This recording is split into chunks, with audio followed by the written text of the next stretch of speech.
Okay, so now that I see that everybody has joined, welcome to those who just connected. So my name is Nicoletta, I work at UPR Info, and today we will have a 2-hour session on how to optimize other stakeholders report for the UPR. This webinar today will be, let's say, divided into parts.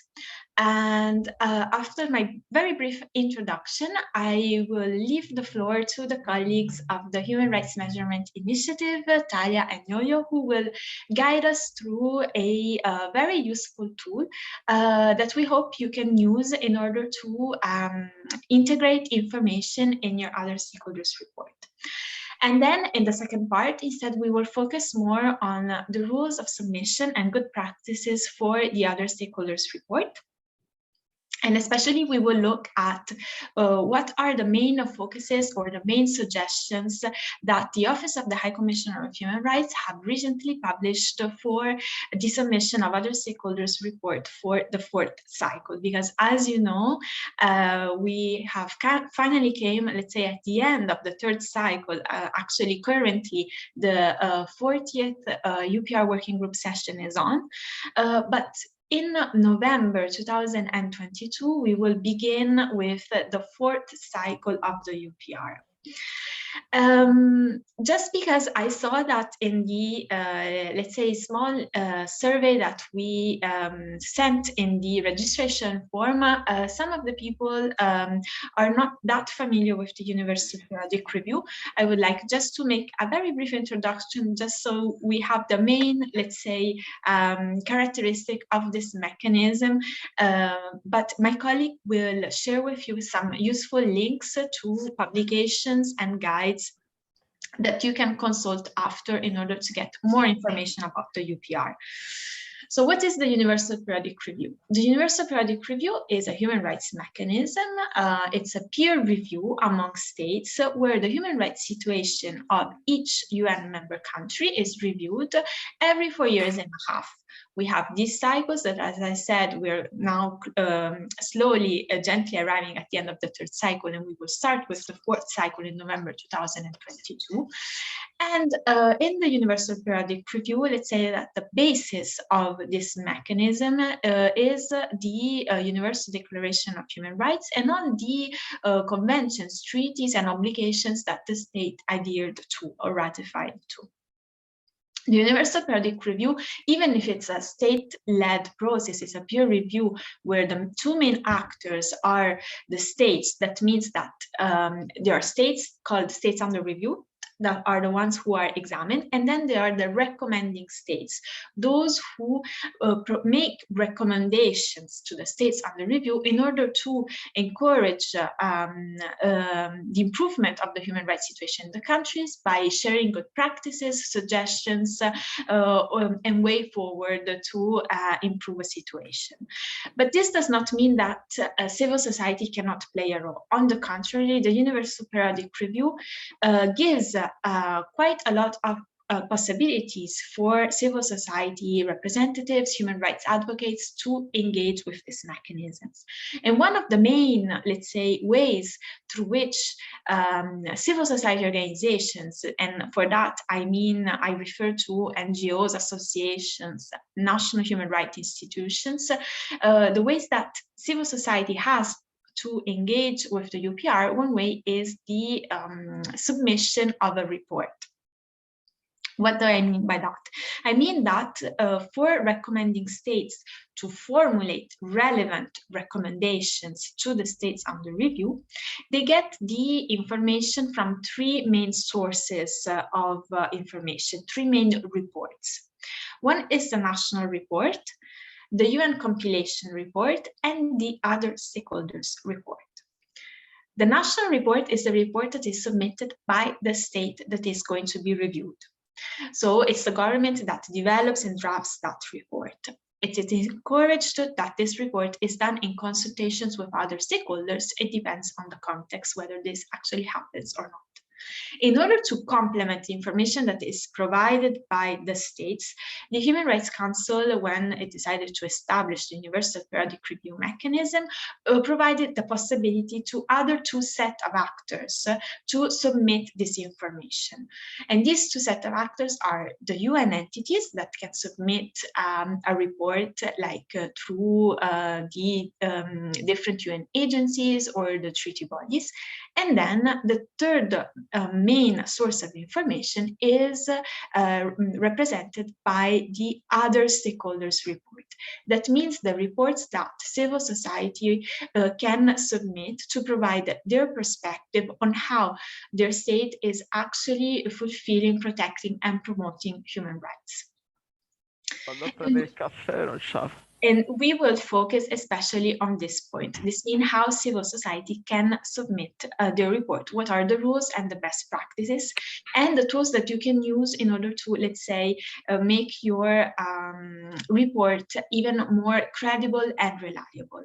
And for this, I will leave now the floor to the colleagues of the Human Rights Measurement Initiative that will bring us through this amazing tool that has been developed to measure what matters. This is a bit the the phrase that has been used.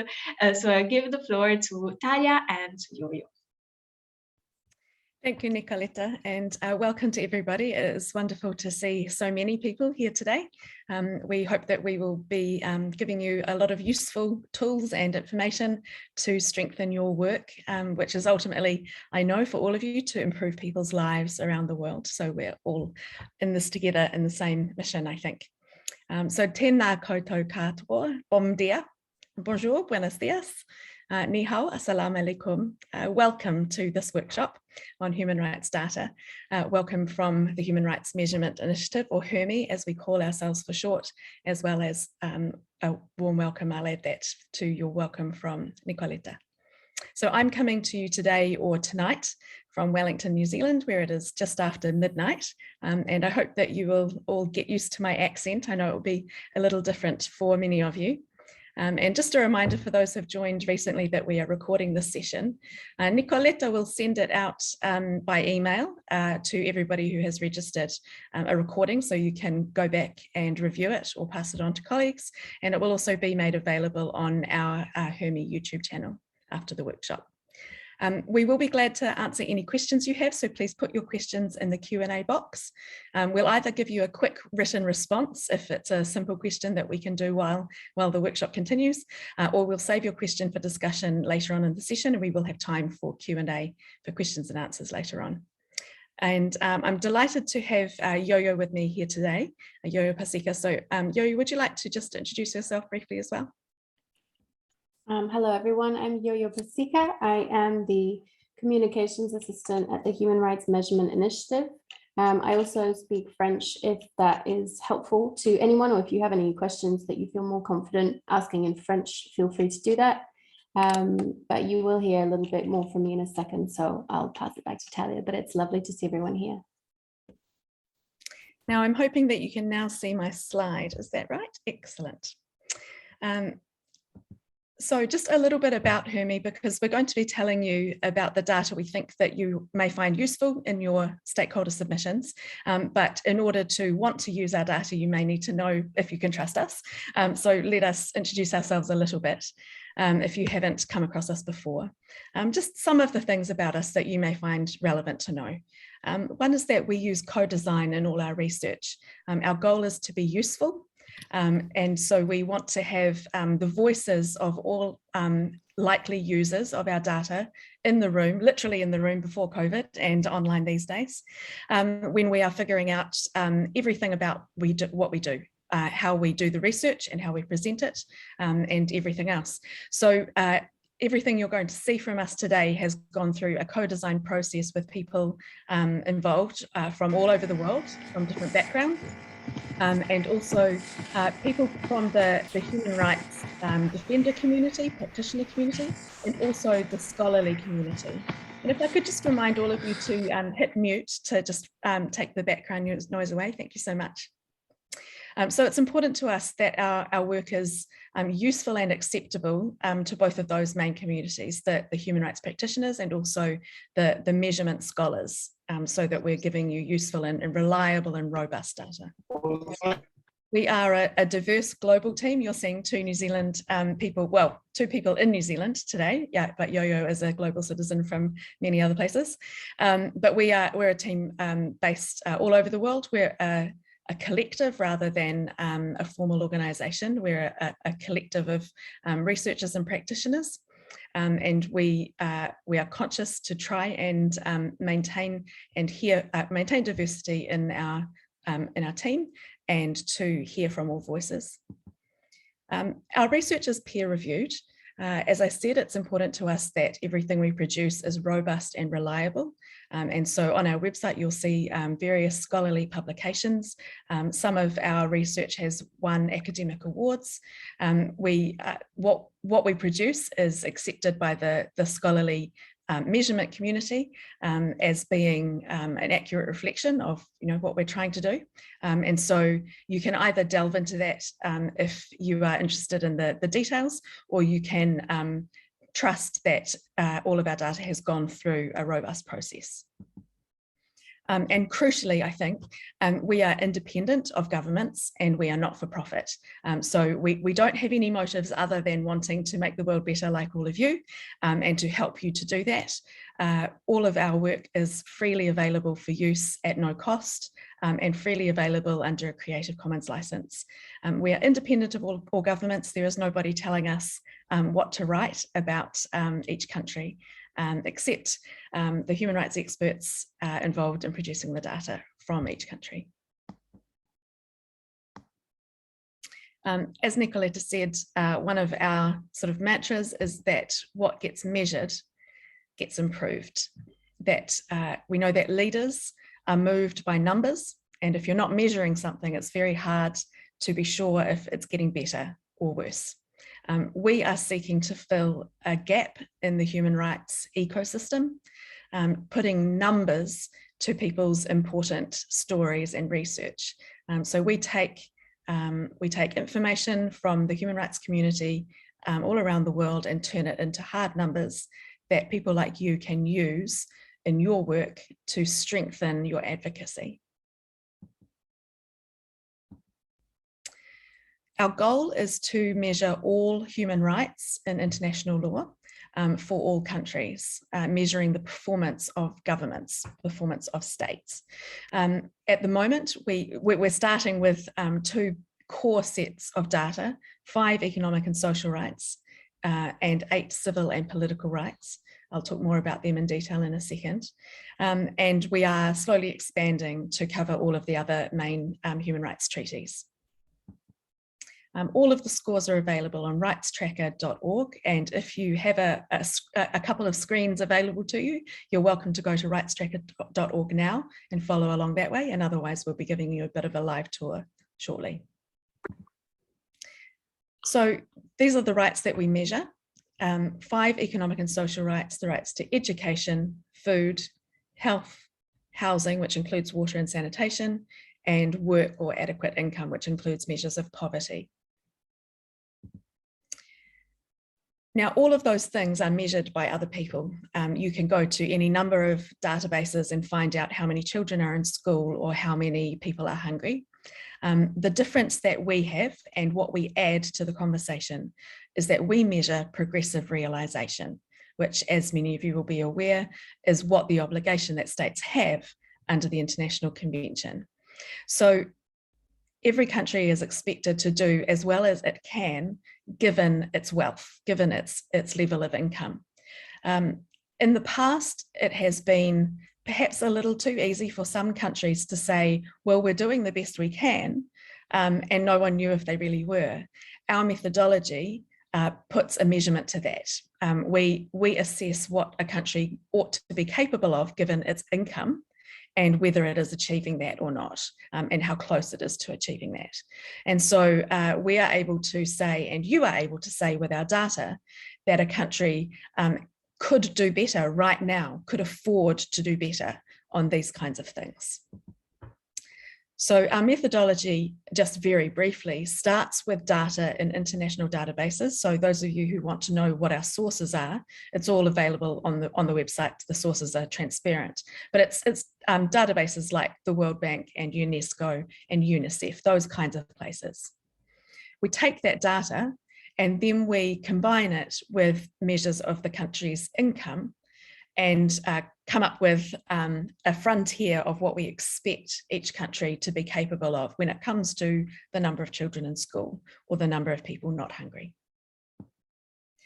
Now, scores are available, at least some scores on these 5 rights are available for around 200 countries, and certainly I checked, there's at least something available for all countries in UPR 41.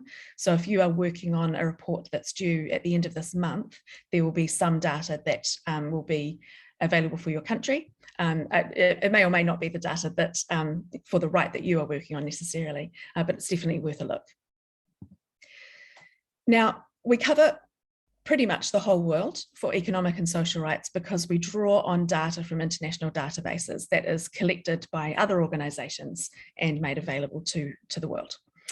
For civil and political rights, we have to start from the start, because while there is a lot of excellent monitoring work and reporting work when it comes to violations of civil and political rights, there are not a lot of measurements.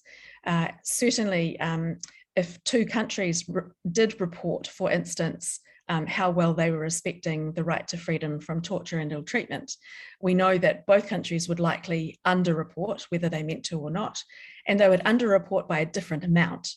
It would be hard to know what the level of accuracy is. And so we start from the start ourselves. We ask experts in each country to participate in an online survey. So we use a secure and anonymous online survey of in-country human rights experts and ask them for their impressions of the level of violations in the previous year. We then present the scores in a range from 0 to 10. At the moment, we have scores for around 40 countries, where this year, the survey goes out next week, in fact. This year, we're adding China and India, which is pretty exciting. That takes us to about half the world's population covered. But of the 40 countries we have data on the rights tracker for so far for these rights, it does include United Kingdom and Brazil. And I mention those because they're in UPR 41. So now I'm going to hand over to Yoyo, who's going to take you to the rights tracker. She's first going to show you a short video just to break things up and also to give an overview of how and why we measure economic and social rights the way we do. And then I'll come back and take over to talk about the civil and political rights. And a reminder that if you have questions along the way, you're most welcome to put them in the chat box now, and we'll answer as we go if they're easy to answer, and we'll take a little bit more time live at the end of our presentation. So I will stop sharing and hand over to Yoyo. Thank you, Talia. I will share my screen. It's wonderful while we're waiting to see everyone in the chat box introducing themselves and saying where they're from. It's really cool to see what everyone's doing. Just show you this video. Human rights release human potential. How do we tell if countries are respecting people's human rights and allowing them to flourish? If we want leaders to prioritize human rights, we need to measure them. What gets measured gets improved. Leaders of countries love numbers. What's GDP growth this quarter? How many people are out of a job? But do leaders have all the most important numbers? The Human Rights Measurement Initiative, HRMI, is filling a gap in the human rights ecosystem. We use award-winning and peer-reviewed methodologies to track the human rights performance of countries and publish scores each year on our rights tracker. We want countries to strive to climb to the top, to do their very best.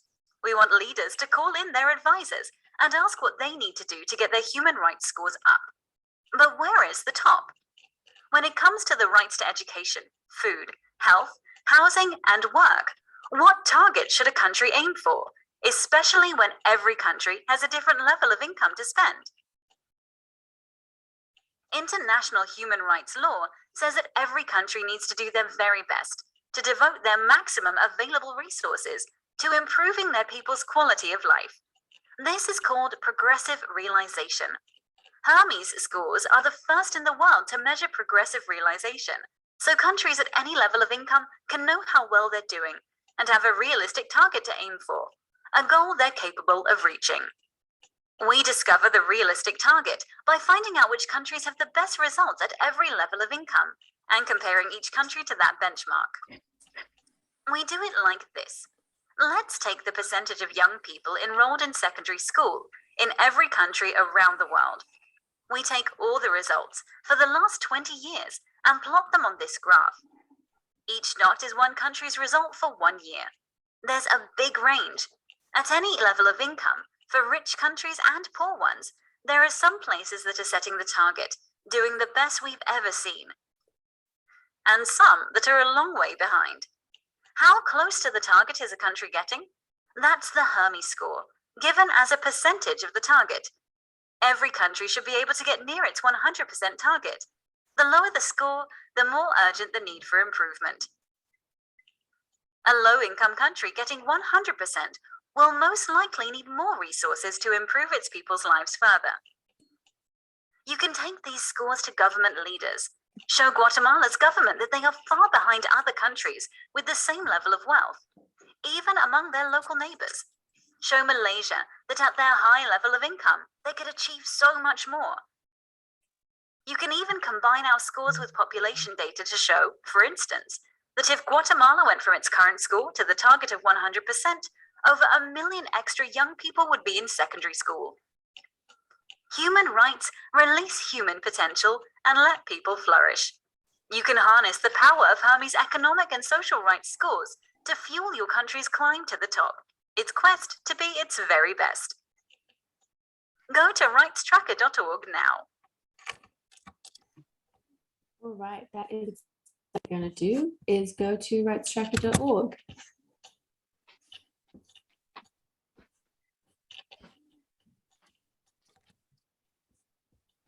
All right. Now, the first thing I want to point out on the Rights Tracker website is up here in the corner, you can navigate the site in any of these languages, so feel free to do that if you need to. There are many different ways to use the Rights Tracker, but what most people tend to do is to just go straight to the country that interests them. So today, let's go have a look at the United Kingdom as an example. When you land on a country, you'll be taken to this at a glance page. This page is like an overview of all of the data we have. And it's really interesting if you just want to have a look at what we measure. But we're going to go to the quality of life tab over here to get more details on the economic and social rights data.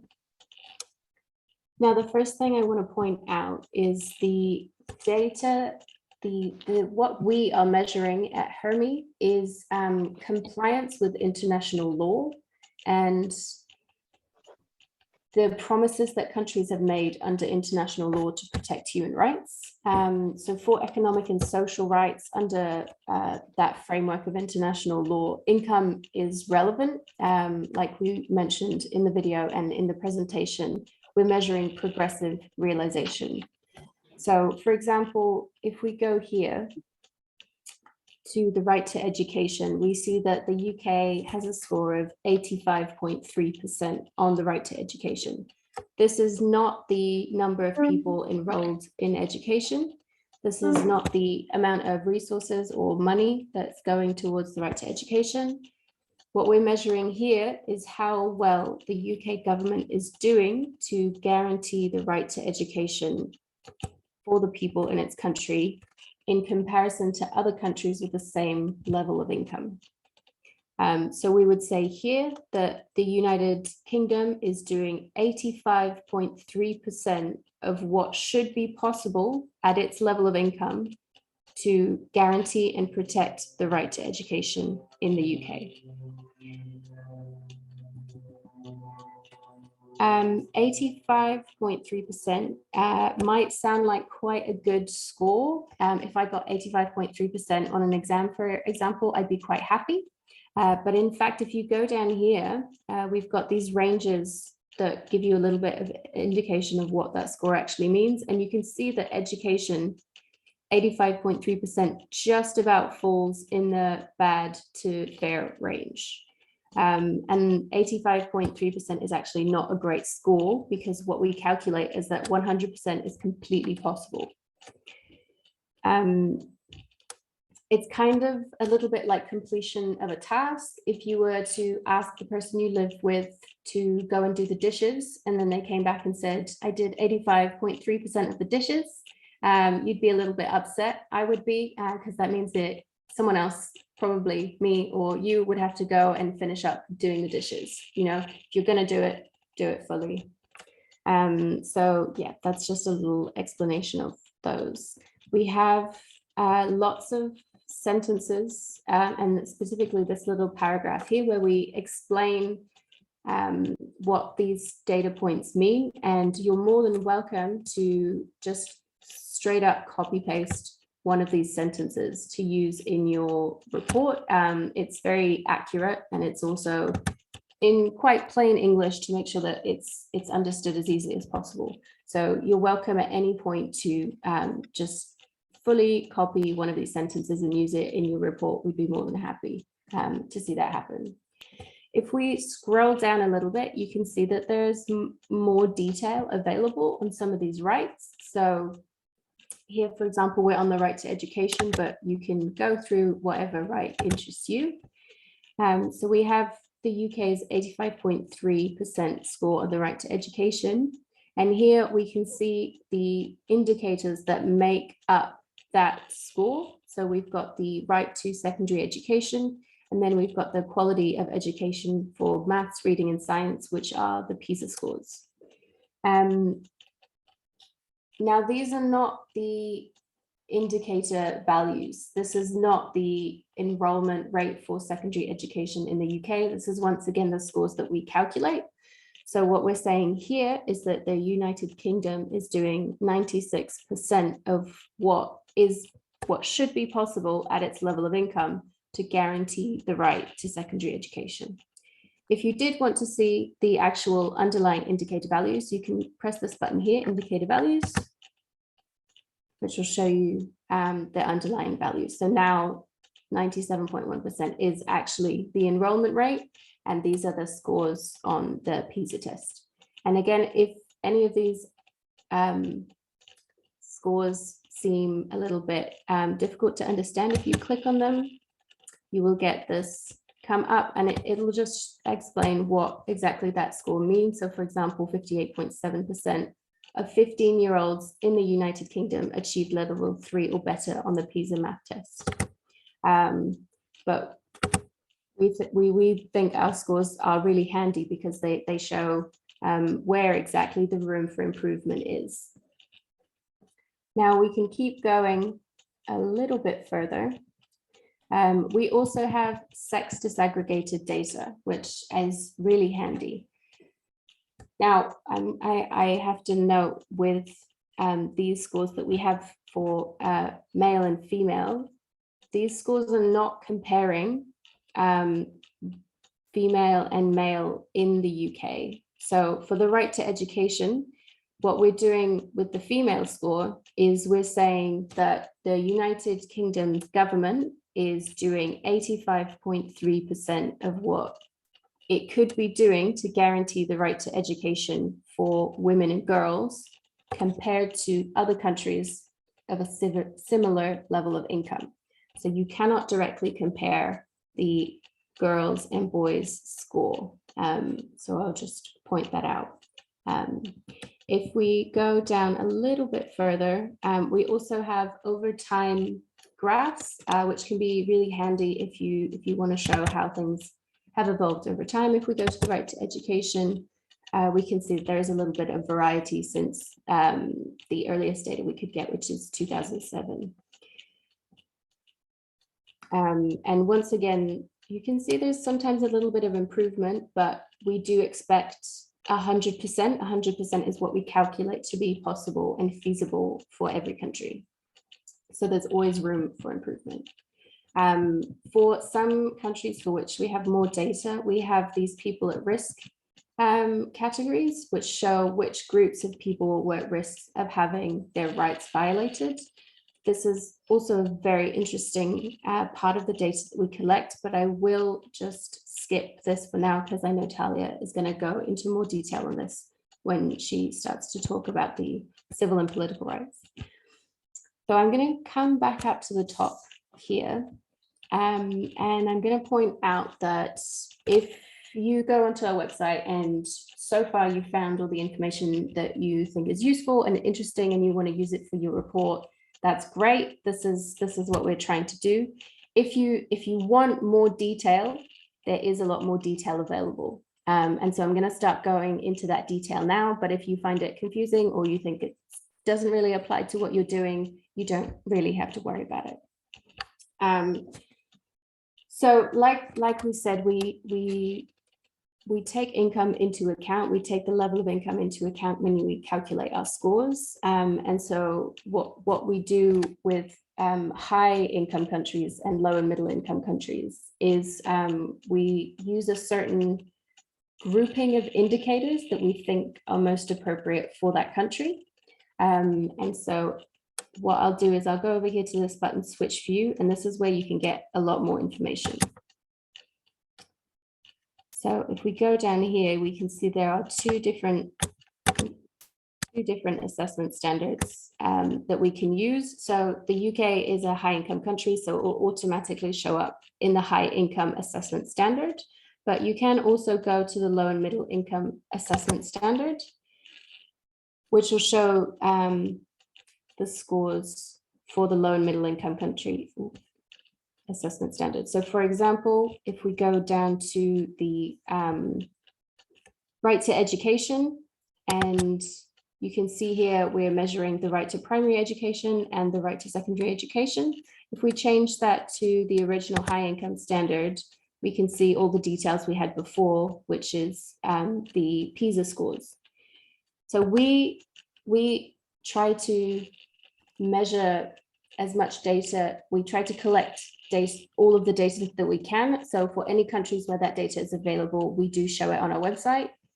Occasionally, some data won't be available, it just won't be measured, which you can see here if we go to low and middle income. Some of these standards are just not measured for high income countries like the UK.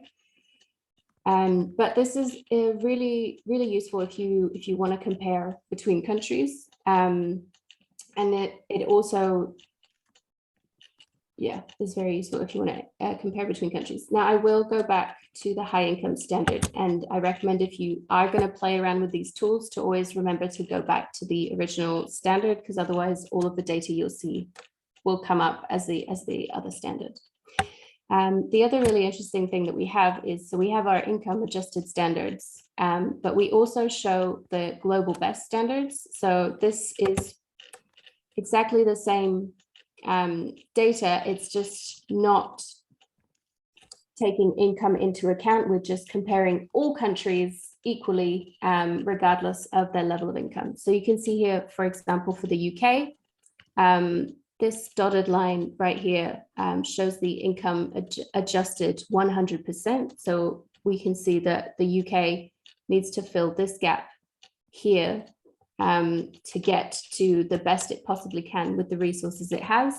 If the UK, for example, were to use its resources more efficiently and get to 100% of what it can do with the current level of income, and then it still wanted to do even better to become the best in the world, then it would have to bridge this gap here to become the best in the world.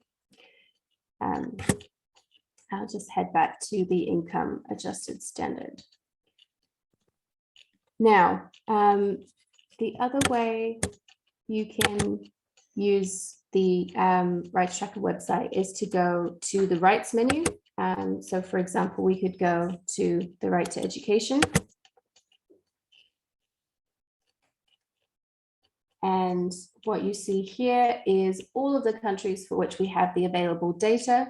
and they are here sorted by score, so the highest scores coming up first. So this is the high income assessment standard, which is the standard we were on because we were looking at the UK, but you can always switch view and go to the low and middle income assessment standards if that's what you wanted to look at. Now I'll stay on the high income standard.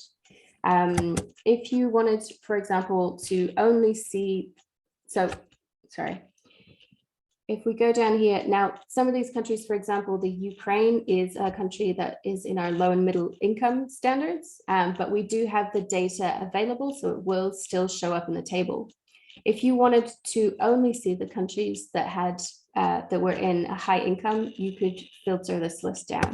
So for example, if we went into this filter tab here and said we only wanted to see the high income countries, then here we have only the high income countries if you wanted to compare them and maybe put in one of your reports that they're not doing as well as some of the other countries. You could add more filters if you wanted to. If you wanted, for example, to compare the United Kingdom to other countries in Europe, you could add other high income countries in Europe. You could keep that standard and see where the UK falls for all of those countries. And you can remove any of these filters if you wanted to. You can also, these are sorted by score, but you can also sort this table by name, population, or GDP per capita, depending on what it is you wanted to show. So we do really encourage you to just go to the website and have a play around because there's lots of data and really interesting things you can find if you go through and just kind of click on all the buttons. You can also go and see which indicators you're interested in. If you particularly were interested in the right to secondary education, you could go and see the right to secondary education and see how all of these countries match up. And again, you can add or remove filters at any point. I will point out that all throughout our website, you always have these frequently asked questions that are available. So we've got information on what indicators we use, the definitions, and where we get the data from. You can find out where in international law these fall, and there's lots of frequently asked questions around. So generally, any information you're looking to find, any question you need answered, the answer is in there somewhere. I will hand back over to my colleague Talia, but thank you very much for listening to me babble on, and I look forward to seeing all the interesting questions you've been asking in the chat. After you, Talia. Thank you so much, Yoyo. There have been some great questions already. I've given some brief answers, just sort of typing while I was trying to listen to Yoyo as well. But we will both continue to answer your questions throughout the presentation through our section and beyond. And I'm now going to share my screen and show a second video, a matching pair. We'll again put the link, the YouTube link, in the website, the YouTube link in the chat box. So you can review it later, you can change the captions to another language if that helps you. And as I explained in the chat box, we're deliberately putting the Portuguese captions on because we know that we have people from Brazil here today. And we did hope to have one of our team members from Brazil joining and able to answer questions in Portuguese. And as we weren't able to do that, I wanted to make sure that we at least had the captions on in Portuguese. So let me share my screen to show this second video.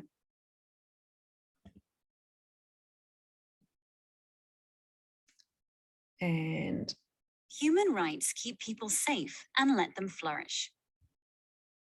How do we tell if all countries are respecting people's rights and allowing them to flourish? If we want leaders to prioritize human rights, we need to measure them. What gets measured gets improved. Leaders of countries love numbers. What's GDP growth this quarter? How many people have jobs? The Human Rights Measurement Initiative, HRMI, is filling a gap in the human rights ecosystem. We use robust and peer-reviewed methodologies to track the human rights performance of countries and publish scores each year on our rights tracker. We are shining a light on human rights. We want countries to care so much about human rights that leaders call in their advisors and ask what they need to do to get their scores up. Civil and political rights, like voting rights, free speech, and freedom from torture and ill treatment, haven't been measured comprehensively until now, partly because it's unpopular with governments, and partly because of the desk drawer problem. People with accurate knowledge about, say, how many people were tortured last year, often have bulging desk drawers, but lots of the cases they know about don't end up being published or counted.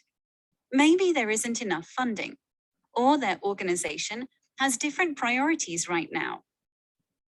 So we go straight to those local experts in each country, and we ask them about the rights we measure, given all the information in their desk drawers. We want to produce reliable scores that are comparable between different people, across different countries, anonymous and secure online questionnaire to find out what's really going on in each country. We ask about what people have observed in their country and also about fictional countries, so we can place everyone's answers on the same scale. Then we act as a megaphone, amplifying the voices of all of those local researchers, campaigners, human rights lawyers, and journalists. Our megaphone turns their combined desk drawer knowledge into scores out of 10 for each country, displayed and freely available to the worldonrightstracker.org. We display scores within certainty bands. The narrower the band, the more certain we are of the score. We also ask everyone which kind of people are at extra risk of having their rights violated. So you can search the rights tracker to explore the human rights situation for, say, refugees, or women and girls, or journalists, or people who are homeless. Please use your country's scores to advocate for the changes you want. Show your leaders the numbers and where they need to improve. Congratulate them when you see the scores go up. We publish annual updates each year, usually in June. Go to rightstracker.org to see how your country is doing. You can also get in touch if you want us to bring the survey to your country, or if you can help fund us to keep producing these data and expand our coverage. In today's world, change needs numbers, and we are producing them, because human rights keep people safe and let them flourish. The Human Rights Measurement Initiative, measuring what matters.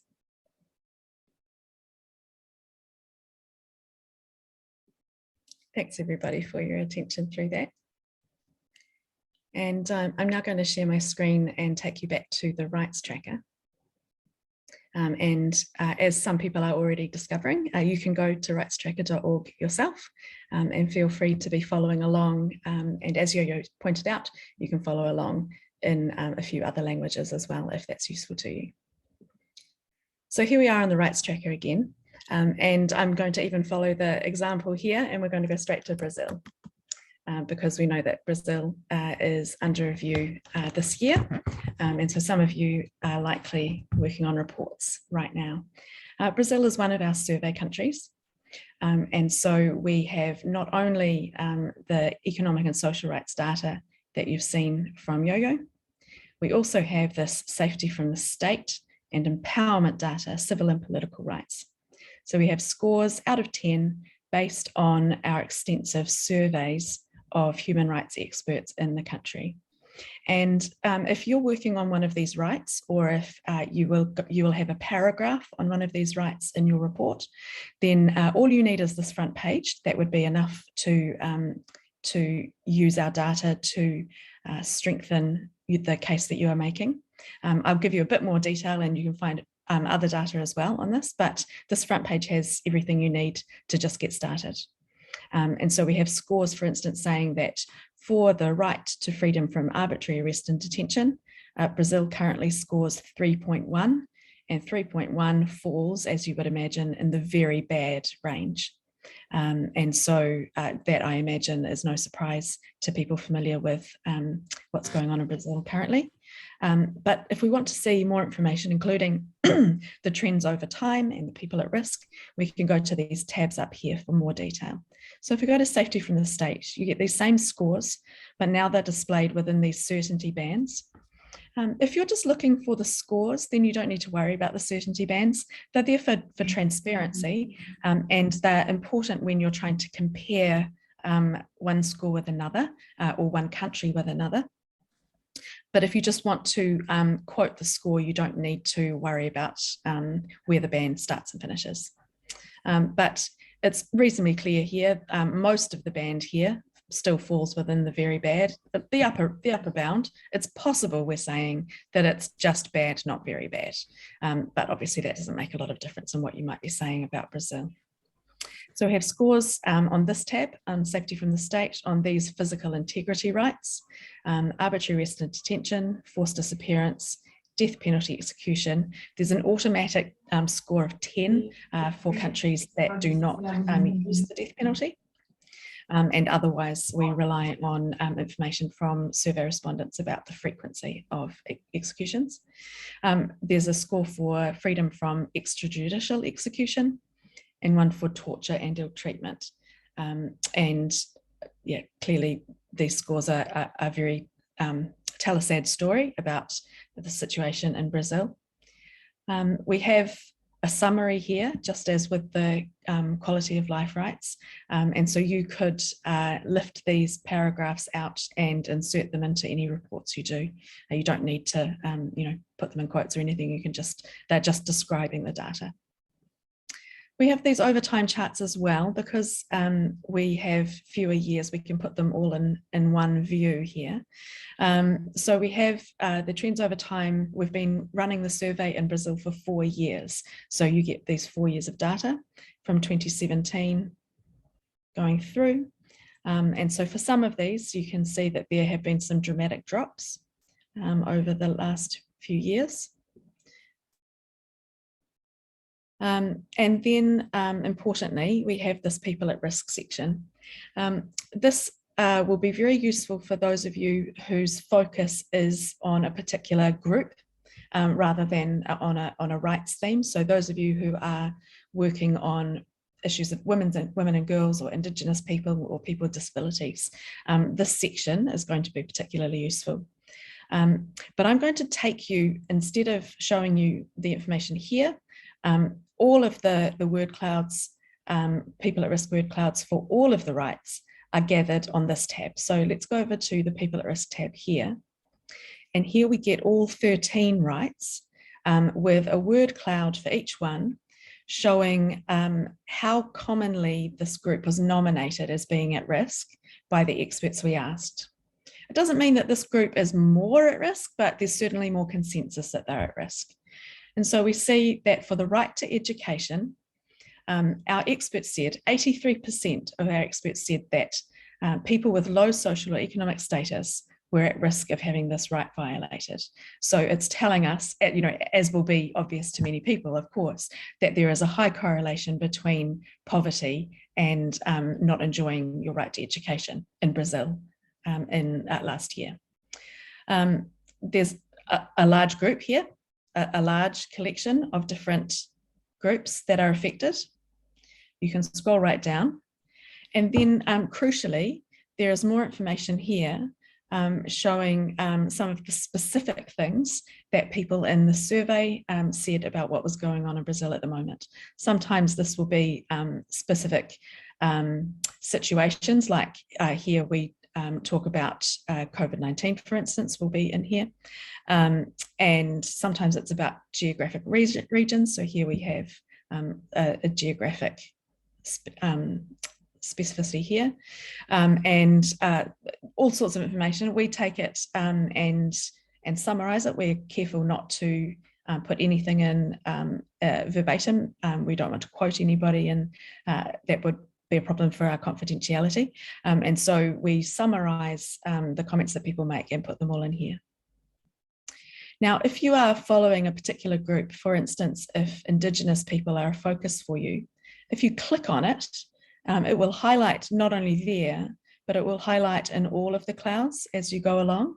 So you can see easily at a glance as you scroll how many of the 13 rights your group that you're interested in has been identified as being at risk of rights violations. And then for each one, you can again click show more to see these bullet points. I'm going to, I think, pause there for the moment and make sure that we have time for questions. I see there's been lots of activity in the chat box, and I imagine Yoyo has been answering your questions. So I'm going to stop sharing there. I will try and cast my eye over the chat box, but if you have a question that hasn't been answered or that we think needs to be answered in, orally, do feel free to unmute yourself and just jump in.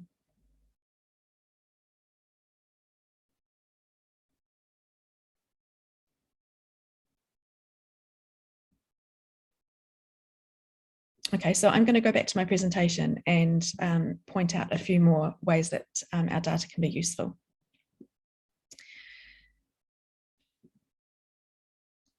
Here are some examples of how civil society organisations have used our data in stakeholder reports for the UPR.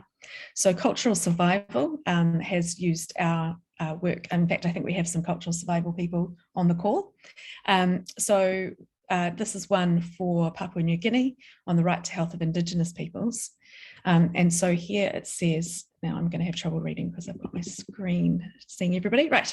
So for instance, it's just one sentence. According to the Human Rights Measurement Initiative, Papua New Guinea has only a 69.3% score for quality of life relating to health. This means that compared to similarly situated countries, Papua New Guinea has very bad health outcomes.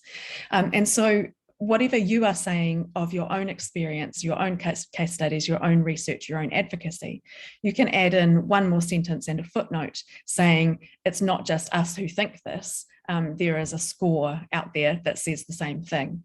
And as Nicoletta will say in her presentation, adding this kind of data in to support what you are able to bring strengthens your submission and makes it more likely to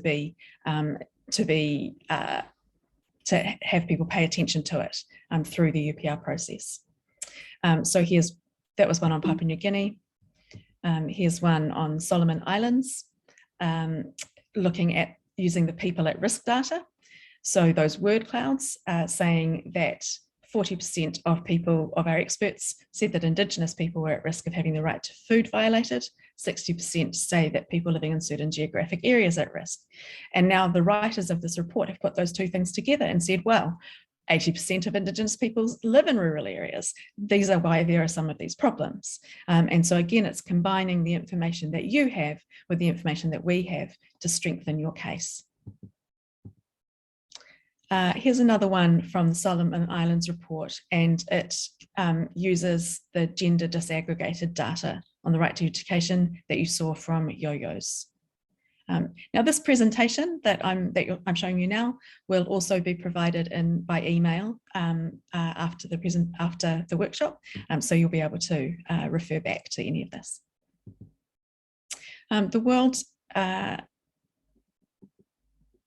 The World Evangelical Alliance and Ethos stakeholder report for Australia also used our data recently for discrimination against Indigenous people. They looked down the word clouds, and you remember how I clicked Indigenous people and you could see where the group appears in each of the word clouds. Well, they noted that Indigenous people were noted as being at risk of violation in all of the categories. And you know, that's a sad but a powerful thing to say, a sad fact. Those are some of the examples, and we would be glad to help you to formulate those kinds of sentences for your report. So if you are writing a paragraph that seems to have something to do with something that we have data on, but you're not quite sure what you can accurately say from our data, we would be very happy to have an email from you with your paragraph, and we can help you find exactly what you need, and we can write the sentence for you to insert if you like. Please don't get stuck if you you feel like you're stuck, please contact us. My email is already in the chat box and I'll put it in again shortly so that you're able to get in touch, because we really do want to help. One other way that we can be helpful and that the rights tracker can be helpful is that the summary of our scores is available as a PDF download for every country. So you can use that as a fact sheet when you're in a meeting. If you're in a physical meeting and you want to hand something out, you can also add it as an annex to your other stakeholder report for the UPR. So Nicoletta will talk about the importance of annexes later on, and I'll just let you know here that the PDF download of your country is useful as an annex to your report that you can include. Here's where you find it. So here's the Brazil page, just the at a glance page on where you first arrive. And when you get here, you'll see this little button here that says download PDF. And when you click it, it will generate a PDF that looks like this. Oh, that's slightly squished on my screen as it happens, but it looks roundabout like that. So it's just nicely, cleanly laid out. It's 2 pages. It just has the most important information. Just to summarize sort of why it's useful to use hard data, including ours, but also other people's hard data in your UPR submission. Our data can complement your findings. So most of you will not be relying only on our data or someone else's data, but our data can go alongside yours. Our data can provide high-level context. You might be reporting on a very specific population, but it may be useful to you to say in your first paragraph on that, on a section, that the overall score for the country is failing, or needs work, or needs improvement. And then under that, we also have this vulnerable population that we're reporting on. So we can give you the high-level context. We can reinforce your messages. You're saying, well, according to our research, according to what we know on the ground, this is a problem. And then you say, and the Human Rights Measurement Initiative agrees. We're reinforcing just exactly what you're saying. Fourthly, that we can show that your findings are part of a wider trend so that they are not easily dismissed. You can say, here is one case that was terrible of an extrajudicial execution. If the country has a poor score on the rights tracker, then you can also say, and this is not an aberration. This is part of a systemic problem. This is part of a national problem that needs to be addressed. And fifthly, Nicoletta will talk about this, but adding data in just in itself does make your submission more persuasive. That's the advice that we get. And so it's worth spending a little bit of time to do this. I would think that for many of your reports, it would be a half hour, an hour job to go through what you've drafted and spot the places where you could add in a footnote, a sentence that provides some backup from the rights tracker data. And that's the work that we could also do for you. We would be glad to assign one of our team members to you and your team to help to do that process if you think that that will strengthen your submission and make your work more effective. So we can also run a workshop with your organisation, either now as you're preparing submissions or any time during the year. So we have been running this workshop looking specifically at the UK and Brazil and giving just a broad overview. But if you work in a different country, if you work on a specific right across several countries or a specific people group, you might want us to do a much more detailed, specific and focused workshop. We would be glad to do that. Please just email us. We can, as I say, help you to use our data in the submissions and reports for the UPR or for anything else you're doing. Please do ask. It's a real offer. My email address is here. I've also got Aditi's address. She's our staff member in India who wasn't able to be here today because sadly she's come down with COVID-19. But here is my email address and I'll put it in the chat box for you to copy easily. And I really would love to hear from any and all of you to let us know how we can help you. That's everything from me. I think we have a very short amount of time for live questions, maybe 5 minutes, and we can, and Yoyo and I will continue to answer questions in the chat box. But if anyone has a specific question or something that you'd like us, particularly if you think it's something you'd like us to go over and show our screens, we'd be glad to do that. So please jump in.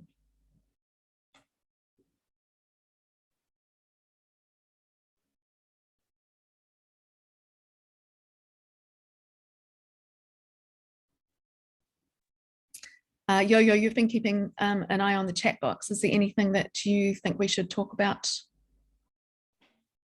There's been a lot going on, just trying to keep up. Yeah. Sure.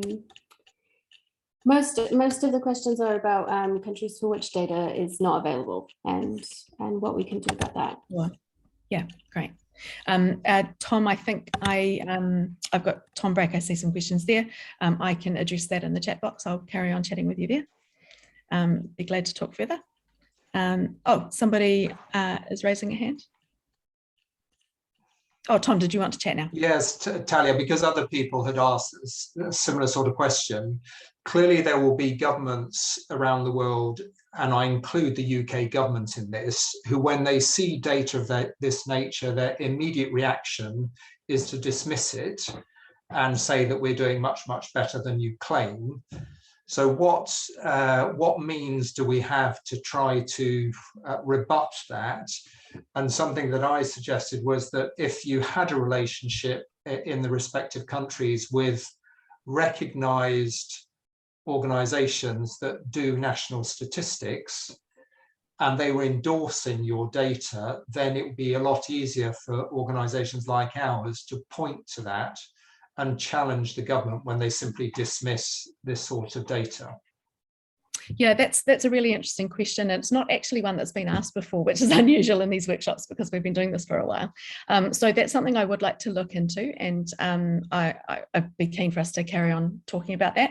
I will say that we haven't yet had much blowback on the scores. The scores are generally accepted.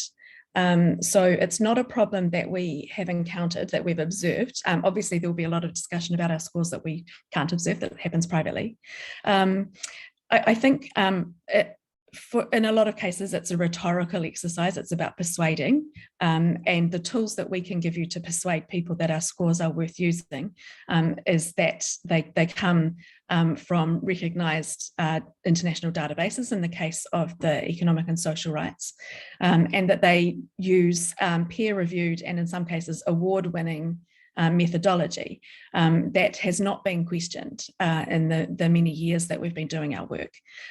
So I think you can feel confident to stand up for it in conversation. If governments want to ignore data, they will. But the idea of having some kind of formal recognition from statistical bodies is a really interesting one. So I'd like to continue that conversation. I see someone else from Ecuador has a hand up. Please go ahead. Yes, thank you very much, Talia. Thank you very much, Yoyo, for your presentation. It was very, very interesting, and for us that we're now working on our reports, well, it's going to be very useful. I was just checking all the information that you guys have on your website on Ecuador, and of course there's not it's not easy to have information from all countries in the world, but I can see that you have some information on economic and social rights from 2018. And this taking into account the pandemic and all the problems that we're facing now in the economic area. Perhaps your website also has some information about the impact of the COVID-19 and how these indicators changed after the pandemic, or? Yeah, so I could say two things about that. Yeah. Thank you. Yeah, sorry to speak over you. Yeah, no, that's a very good question. So I'll say two things. Yes, obviously the pandemic has affected things. When it says 2018, that's the year that the data was collected in Ecuador and then passed on to UNESCO or the World Bank or whatever. And then the World Bank would have published it in 2019 or 2020, and then we got it and did our methodology to it and published it in 2021. So it is the most recent available data. There is no more recently available data in the world, but there is just quite a lag for collecting these kinds of data. For survey countries, we have COVID information because we asked specific COVID questions about how COVID was affecting human rights. So if you're in a survey country like Brazil or the UK, then there is extensive information. We also have a report on human rights in the pandemic, and you might be able to use that to extrapolate and say, well, this is the general trend and it was probably the same here. I'll put the link to that report in the chat box. I see many more hands up, but I don't want to take Nicoletta's time. So can I encourage you to ask your questions in the chat box and to email me, and Yoyo and I will stay as long as there are questions. It's just after 1 o'clock in the morning now, so we won't stay out longer after that, but we're very happy to stay as long as there are questions. So I will carry on to the chat box. I'll say farewell for now, and thank you to all of you for your excellent questions and your interest. And I'll hand back over to Nicoletta. Thank you very much, and especially for both of the extremely interesting presentation and also because it's super late in New Zealand, so we really appreciate that you were able to connect. So really do not hesitate to continue and write questions, but at the end of the webinar, we will be sharing a survey where we will ask you, of course, feedback on this session, but it will be also an opportunity for you to ask additional questions to the HRMI team. So do not worry. You see that Talia and Yoyo leave us because it's very late in New Zealand. You can still reach out to them through the survey or through the email contacts that they have shared in the chat box. In the meantime, if technology assists me, I will be happy to share my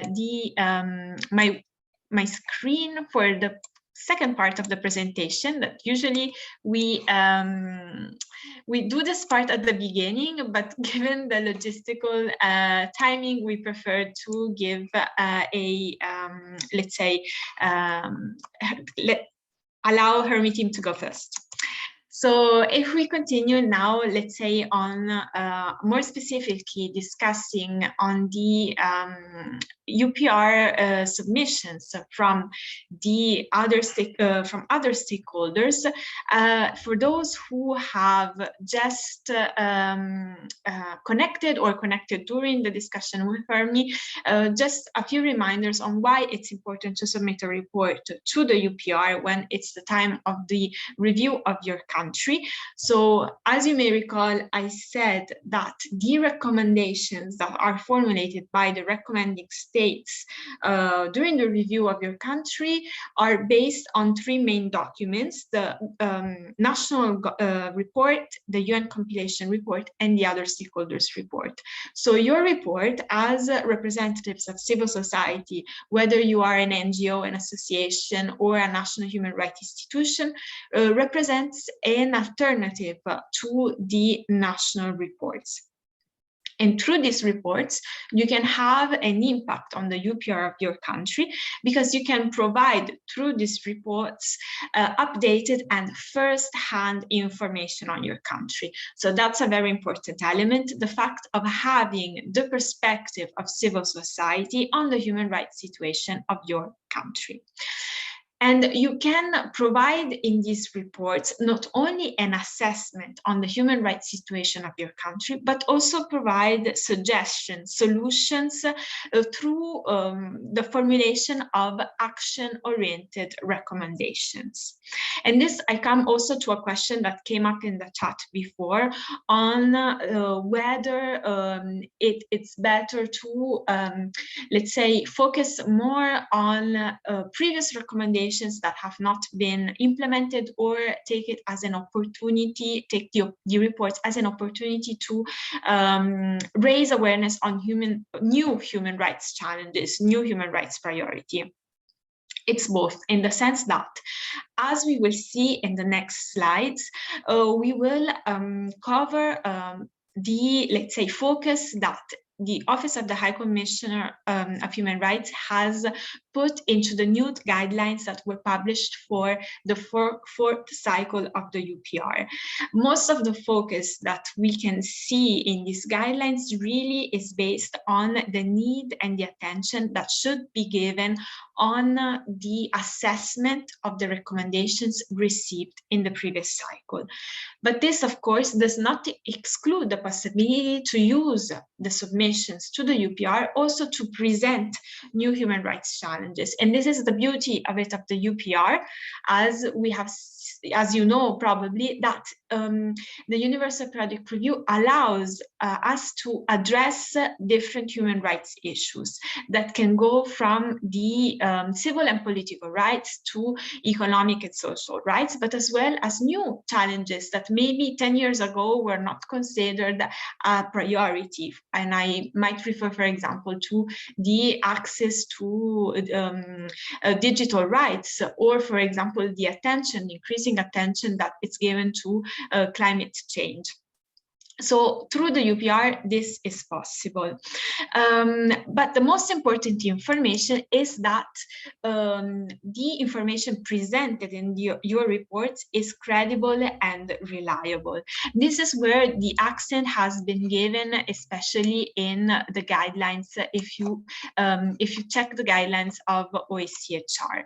So we will look at what are, let's say, the suggestions to regarding the content that you include in the UPR reports and the other stakeholders reports, and then we will see and we will refresh, let's say, for those who are already well experienced with the UPR, what are the rules of submissions, the more technical side of the UPR submission. So regarding the content, one thing that is important to do is that the content you're presenting is focused and analytical, and that your analysis is based on the situation in a concise manner, where you can focus both on the achievements, but also focus on the remaining concerns and recommendations that you wish to do. So we have seen in the first part of the webinar today the tool, the Human Rights Tracker developed by HRMI, that can be used to complement the first-hand information that you can provide through your reports. And in order to make this assessment on the previous recommendations, we also would like to highlight the importance of using UPR Info's database of recommendations, which is a tool that allows you to look at the recommendations received by your country in your previous cycle. And thanks to the different features, you can narrow down your research and look for the specific human rights thematics on which you are working.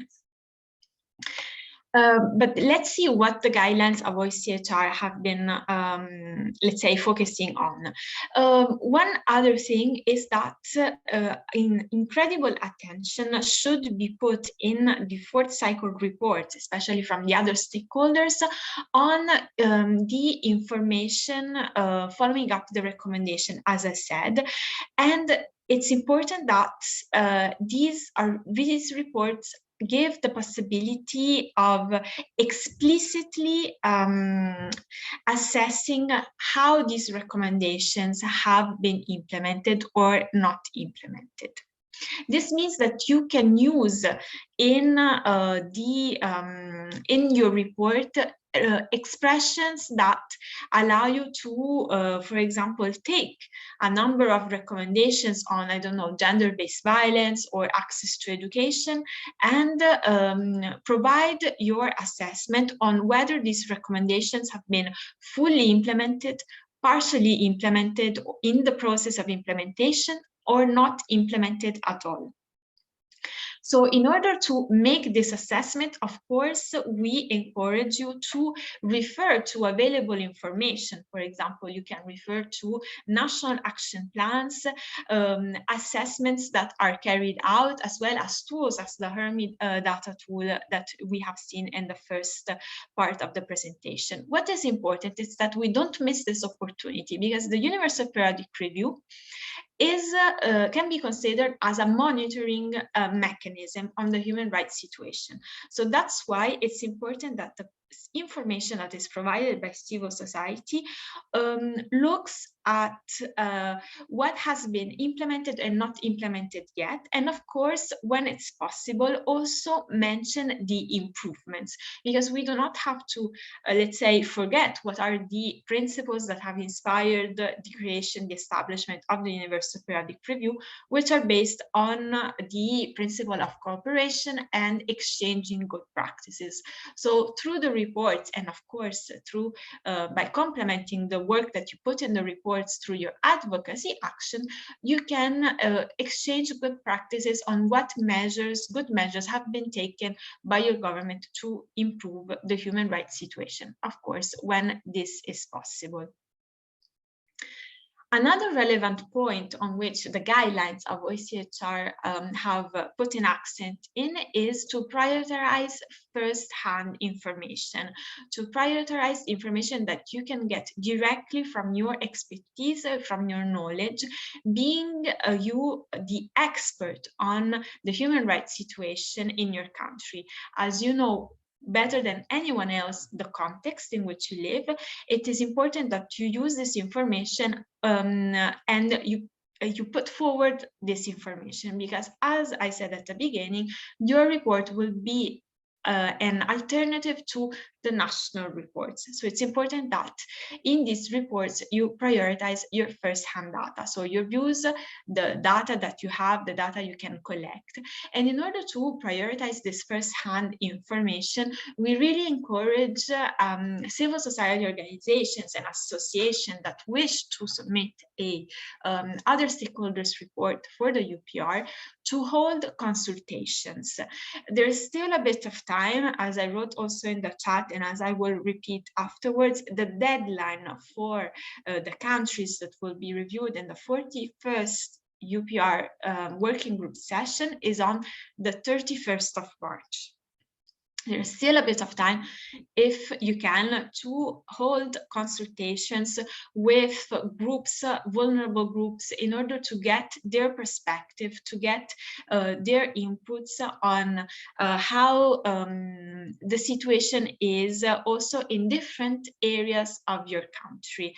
So really, this is an opportunity that should be taken and should provide this information through these reports. The other important element to include in the other stakeholders reports is, after the focus and analytical overview that you can provide on the specific human rights on which you're working, is the fact that you can also provide suggestions on how you would encourage or suggest to improve that challenge. And you can do that by formulating yourself concrete and implementable recommendations by using what we define the SMART methodology. SMART methodology is just an acronym to that identifies 5 different adjectives that can guide you in the formulation of UPR recommendations. So what are these 5 characteristics? Your recommendations should be specific. That means that they refer to to provide a solution to specific through specific actions. They can be measurable in the sense that you can include elements like targets, references to targets, and like I imagine at the targets that you can find in the Sustainable Development Goals, or targets that can be maybe have been included in national action plans that exist in your country. So the introduction of measurable elements will help not only to make these recommendations more concrete, but also will help to make the monitoring work once these recommendations are, if these recommendations are picked up during the UPR working group sessions by the recommending states, it would be easier to monitor the level of implementation of these recommendations. Because as many of us, as those that maybe already familiar with the UPR, they know that one of the, let's say, the challenges of the UPR is sometimes that the recommendations that are formulated through this mechanism are quite general. So that's why it's important to include specific and measurable recommendations in the reports and to raise awareness on the importance of making those specific and measurable recommendations, also through the advocacy campaign that you can conduct in the months ahead of the review of your country. Other elements that could be kept in mind in the formulation of UPR recommendations are that these recommendations should be, of course, achievable in the sense that are actually possible for your country to take those measures, relevant, but that is a bit, let's say, redundant in the sense that you know better than anyone else what are the most relevant actions that could be taken by your government to improve the human rights situation in your country. But you can also, for example, include in your recommendations the time-bound element, in the sense to refer to specific dates or times in which it's important to implement those recommendations. Another suggestion, let's say, to formulate smart recommendations is to indicate in the reports the recommendations by using action verbs.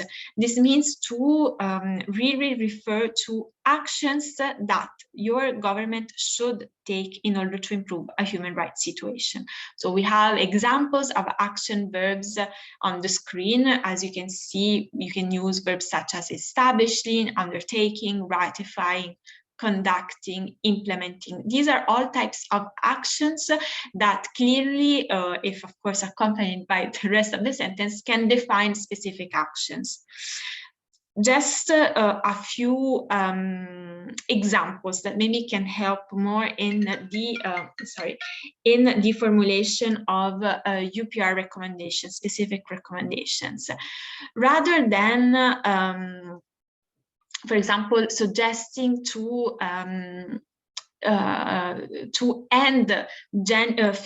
female genital mutilation as a recommendation, a smart recommendation could instead sound something like amend this particular article in the criminal code with a view to increase penalties for female genital mutilation.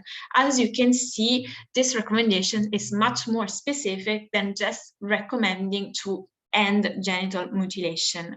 Another example is, could be to ask in the recommendation to launch public awareness campaigns through the Ministry of Education, not only in the cities, but also in the provinces, to promote the importance of education for girls. As you can see in the recommendation that I just shared with you, I have a concrete action because I'm asking to launch public campaigns. I have also, I also targeted an entity to conduct this public campaign actions because I refer to the Ministry of Education. And I also give let's say, an additional reference because I refer to the cities and the provinces. So in this way, this type of recommendations where you identify a specific action, you identify a target, will really, let's say, provide an added value to your contribution. Something else that you can do when you submit another stakeholders report to the UPR is to use some of the tools that have been made available by the Office of the High Commissioner of Human Rights during the third cycle. One of these tools is the matrix of recommendations. It's a Word document that you can find on OHCHR's website on the country pages. And this Word document includes all the recommendations grouped by different thematic in a table. You can use this document as an annex to your report, and you can provide through this matrix a general overview of how the recommendations received by your country in the past cycle have been implemented. We have seen some examples already by other civil society organizations where the last column of this table, as you can see on the screen, the empty column on this, on this table has been filled in with data, with percentages, but some other NGOs or coalitions have also used the colors to define the level of implementation. In any case, this is an additional tool that can provide additional information on what we have said since the beginning on the importance of assessing, on following up on the recommendations received in the previous cycle. Something that we encourage to do is that when you analyze the level of implementation of previous recommendations, you explicitly refer to these recommendations by using the number, the cycle, or the recommending state that has formulated that recommendation. That definitely helps out in identifying the improvements or the challenges in the implementation of recommendations. But I would go even further than this. So beyond like referring to previous recommendations that have been formulated within the framework of the Universal Periodic Review, you can also refer to recommendations, to concluding observations, or to reports that have been issued by other human rights mechanisms. And this is a very important point, because the Universal Periodic Review should be really considered as a complementary mechanism to the other UN mechanisms, existing UN mechanisms. It's not something that is isolated, but actually can complement the work also conducted in these other human rights mechanisms. So in order to, again, with the idea of reinforcing your work, reinforcing your first-hand information, reinforcing your the work that you're doing to raise awareness on what are the priorities and the challenges of the different human rights in your country, you can reference to the other human rights mechanisms, as well as, for example, including in the report or in the recommendations themselves references to specific sustainable development goals. Because as I mentioned before, through the Sustainable Development Goals, you have already identified some targets that can add a level of specificity and weight to your recommendations. So up to now, we have seen what are the suggestions that the guidelines of the Office of the High Commissioner of Human Rights have included in the new guidelines that have been published recently. Now, for those that are not that familiar with the submission of UPR reports, I'd like just to refresh a few, let's say, important elements that are more linked to the rules of submission for another stakeholders report. So I would start by saying who can submit this report. We have already said it, but it's good to repeat it. So if you're an NGO, if you're a national human rights institution, a regional mechanism, or a UN entity, you can submit an alternative report. The important thing is that these reports are well identified in the sense that no anonymous submission will be accepted. It is important that written submissions are clearly identifiable. So in the cover page of your report, you have to, this is mandatory, clearly identify who is submitting the report. You can use, for example, also the logo of your organization and include on the cover page the contact information, your email address, and your website. You can also, and this is a very important point, you can choose whether you want to submit a report on behalf of only one organization, or you can choose also to submit a report to the UPR jointly with other organizations, and we will call them in a coalition. So we will make, let's say, a distinguish between individual submissions that are written reports submitted on behalf of only one organization, and joint submissions are submissions that are made in coalition with two or more organizations.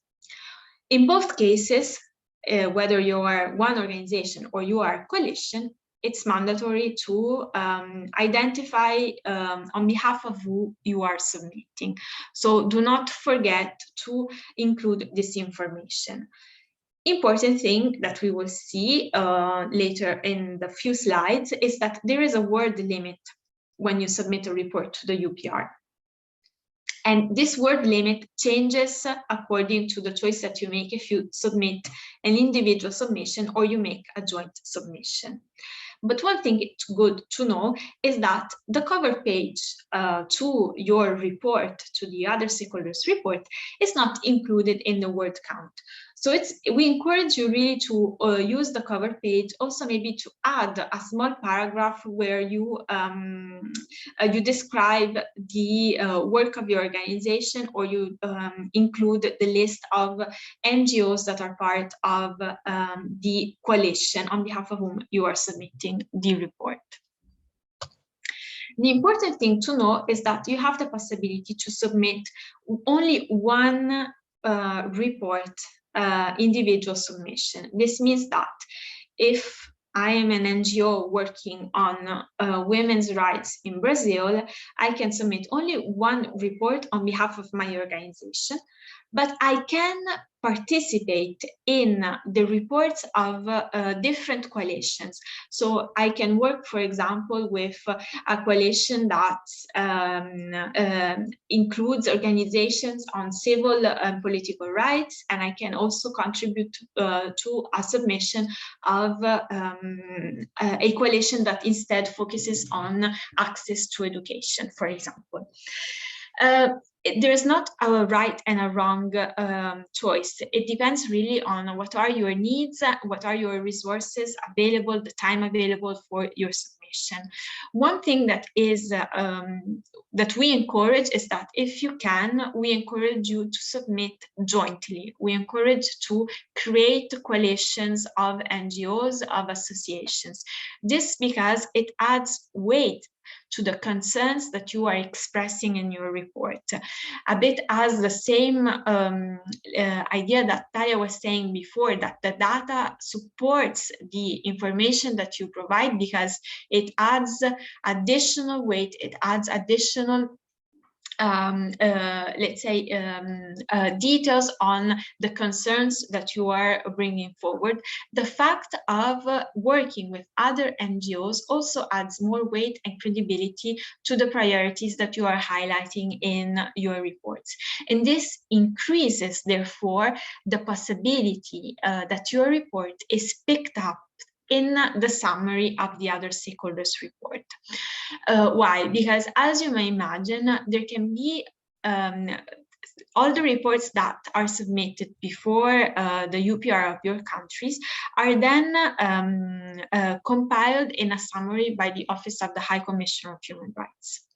One thing to keep in mind, and I did not say before while I was talking about the importance, like the need, the mandatory application of clearly identifying on behalf of whom you submitting the report, is the fact that all the reports are public in the sense that they are publicly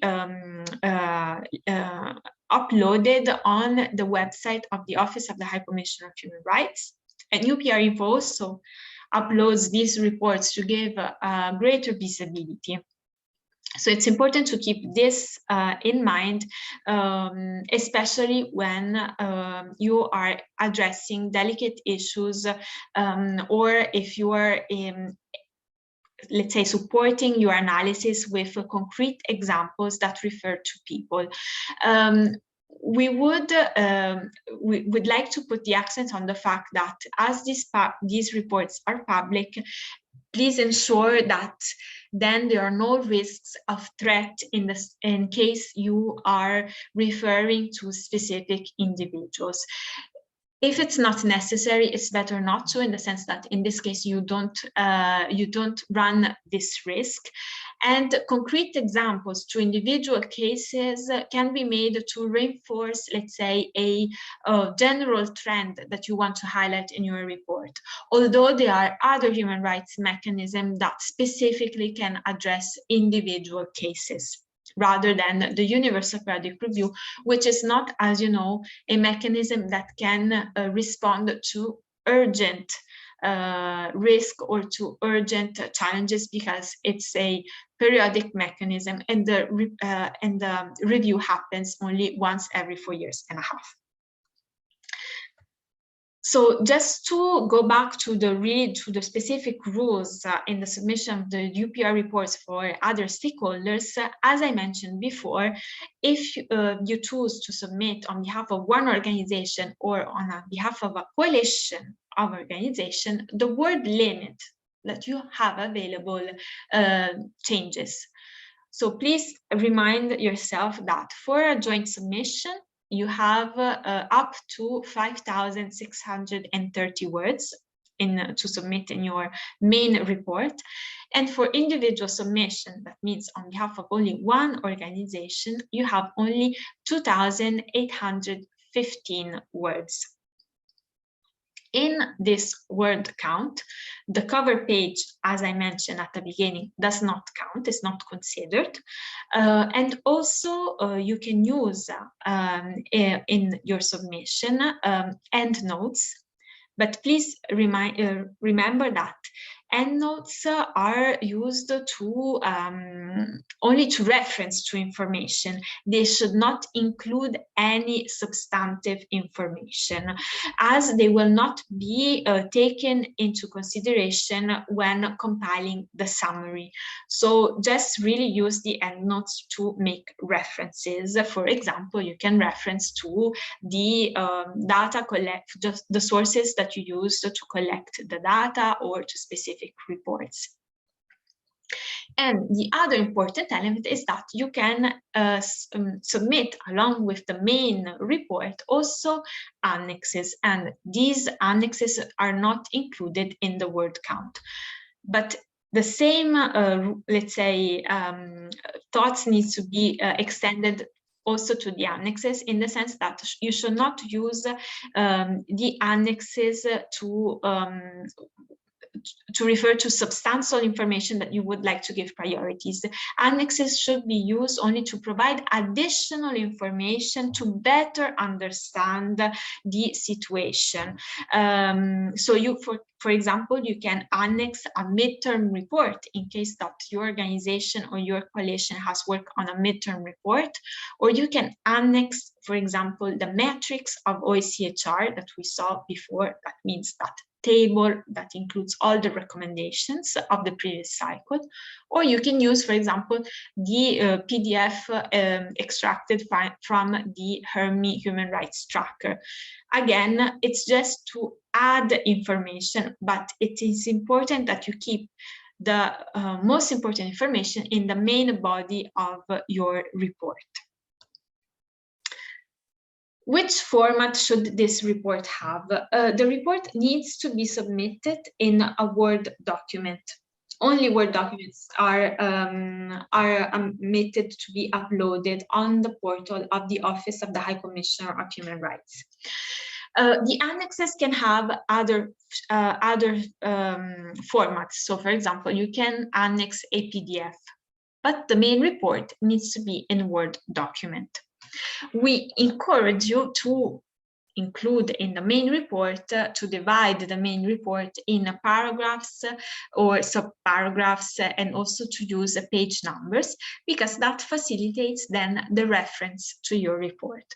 As I said, these reports will be made available online, and if recommending states, if the delegates of the recommending states wants to have more information beyond the one that is included in the summary compiled by the Office of the High Commissioner of Human Rights, the fact that you have your report divided in paragraphs and sub-paragraphs helps that reference. Another important thing to know is that your written submission, your reports, should be submitted in one of the UN languages. So they are all accepted, the UN official languages, but it's true that it's given preference to submission in English, French, and Spanish. And as I said before, again, the cover page, endnotes, and annexes are not counted in the word count of the main report. There is not a given template for the submission of your report. Nevertheless, we would like to give you just a suggestion on how you can structure your report that you, of course, can adapt according to the needs that you have.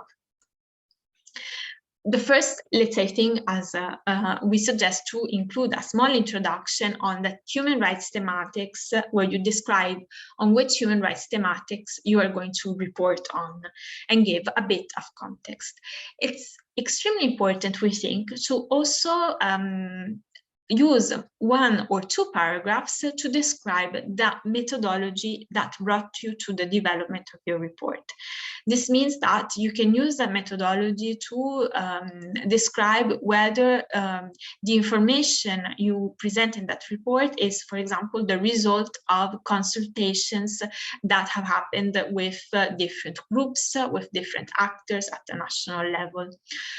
It's important, like, that you include how you collect that data, if you have done, for example, surveys, or if it's mainly from your first-hand experience. This methodology, let's say, paragraphs, can also help to not only share good practices, because the methods that you use to submit your report can also be replicated by other organizations, but also because, again, they can add credibility and reliability to your submission. Then, as I have highlighted before, really it's important that an accent, the focus of this report relies on the follow-up of the recommendations received in the previous cycle. So you can add a paragraph describing, for example, the number of recommendations that your country has received on a certain thematic, and provide your analysis and your perspective on how these were implemented or not implemented, or only partially implemented. The space, unfortunately, for the reports is not, as we saw from the word limit that we have, it's not so long. So it's good to focus on specific human rights on which you have more information on which you are the experts, and go in details directly on those issues, rather than providing a general overview of the human rights situation in your country. So really try to be focused and specific and precise when presenting that information. So you are encouraged to reference to the normative legal framework to provide information, as I said, on the level of implementation of these recommendations by referring explicitly to the past recommendations, to add and complement this information with data, with additional analysis, and also to include how different groups are affected differently from the measures taken from the states, from your country, or from measures that are not taken from your country. It's important also to include as much as possible, if you're working, for example, on access to education, on the right to education, how the situation is for the most vulnerable groups, let's say people with disabilities, or for people that, for example, live in rural areas, or to provide a differentiated analysis for boys and girls and their accessibility to education. So it's good to have an analysis on the different affected groups. And most importantly, do not forget that it's an opportunity for you to suggest recommendations. So to make these recommendations, as we have seen before, you can use the SMART methodology to guide you in the formulation of this specific type of recommendations. And you can also suggest, beyond the recommendations, also questions that you wish your state, your country to reply to during the UPR working group session. As you know, during the UPR working group sessions, only states can take the floor because it's a peer review.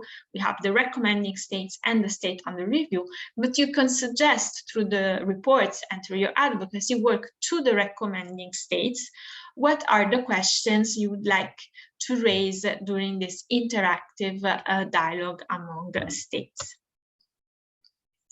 We're almost at the conclusion. Two things that you cannot do when you submit your report is that you cannot include pictures or maps, and you cannot use abusive language. Otherwise, your reports will not be considered. So your language, the presentation needs to be done in the most objective manner without using emotional language. Once again, for those who have connected a bit after that we started this webinar today, that is almost coming to an end, I would like you to remind you that the next deadline for the countries that will be reviewed in the 41st UPR working group session, the deadline for the submission of reports from civil society is on the 31st of March. Be aware that there's also a time deadline, like you have to submit it before 3 o'clock Geneva time. And we strongly encourage you not to wait the last minute. It's an online submission that you need to do. You have to upload your report online. There can always be technical glitches because there can be many different people that at the same time submit a report. Because as you know, every time that there is a UPR working group session, there are 14 countries reviewed at the same time. So imagine the load of traffic that the portal can have during the last day. So really do not wait the last day to submit your report. Try to submit it a few days in advance. As a reminder, the countries that will be reviewed during the 41st UPR working group sessions are Bahrain, Ecuador, Tunisia, Morocco, Indonesia, Finland, United Kingdom, India, Brazil, the Philippines, Algeria, Poland, Netherlands, and South Africa. For these countries that I have just listed, the deadline is on the 31st of March. If you are not in one of these 14 countries that I've just listed, you can go and check on OECHR's website or on UPR Info's website. There is a news that just came out yesterday, and you can find the timetable of all the reviews. So you can see not only when your country will be reviewed, but also the deadline, and in many cases, the tentative deadline for the submission of other stakeholders' report. Sorry, I went too fast. I wanted to add just the last information on the fact that why do we stress the importance of submitting a few days before? It's because before uploading your report, you need to create an account on the OECHR portal for UPR submissions. So first you create an account, and then you receive a email of confirmation that then allows you to upload the report.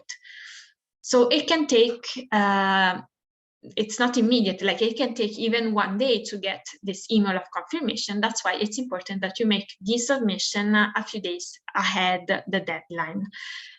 Other two things that are very important are that once that you have submitted the report and all the annexes, you cannot make any change. So that must be your final draft of the report, and you cannot modify it. And last thing very important is that submissions that are made after the deadline are not accepted. So be aware of that. If you have any technical issue for the uploading the information on the portal or on having an account, you can write to the email address that you see on the screen, OECHR-UPR submissions@un.org, and they can help you to sort out these technical glitches, these technical problems. I will be sharing with you the PowerPoint presentation as well, along with the recording. So don't worry if you have not taken all notes about the email address. And now I would like to leave the last 5 minutes to any questions that you might have. I was not checking the chat because I saw that there was a lot of information going on. So I will just take a few minutes to look at the questions. I see that there are 2 hands raised. So I will give first the floor to Rosario Luque and then Disability Politics UK. So please, Rosario.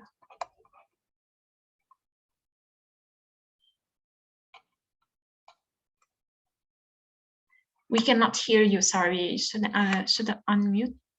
Yes. Okay, good evening, everybody. I want to know only if the first cycle is passed. In this case, Ecuador is in the 3rd cycle. That means we can present a report alternative. Anyway, it doesn't matter if we were not in the 1st cycle. It's that like this. So your country is Ecuador, right? Yes, yes. Yes, okay. So Ecuador has been reviewed already 3 times. Yes.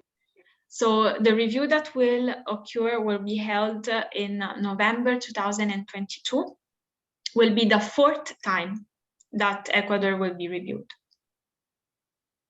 Okay. But this time I can present a report, alternative report. Yes, it was, since the beginning, it was possible. Since the establishment of the UPR mechanism, there has always been this possibility to submit a report from the side of civil society. Oh, yes, but that is not too late, I mean. No, the deadline for Ecuador, yes. Yes, you still can. You have time until the 31st of March. Thank you. And any question I can write you or? Please, yes, please do write to me. I will leave my email here in the chat box. And then, as I said, we will be sharing with you in a few seconds a survey. And through that survey, you can ask us also questions. So do not worry for that. Thank you. Thank you. I had Disability Politics UK first. Yes, thank you very much for the talk. My question is, if I have put a submission in partially through Inclusion London, a disability umbrella organisation, is it wrong to submit a separate one that is longer and has more detail? So as I said, if you submit it as part of a coalition, so this umbrella organization, you can submit a report only on behalf of your organization. Yes, that is possible. Not more than one report on behalf of one organization. So you could not submit 3 reports on behalf of your organization of which you're part. No, but I obviously don't know how much Inclusion London will end up using of the information we submitted to them. So we would want to be, for it to be possible to potentially submit a report on our own behalf. Yeah, it's possible. Yes. Okay. As long as it's not more than one. Yes. Thank you very much. No problem. So I saw that there is also Mulay Yasin Naji who raised your hand. Yes, thank you very much.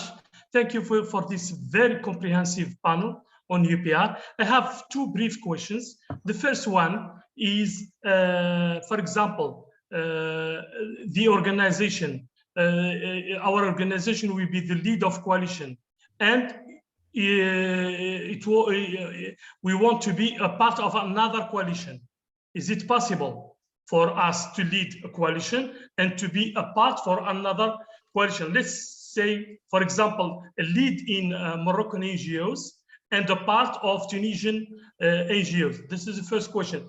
The second question, can, for example, we are an regional organization, leading organization in Northern Africa.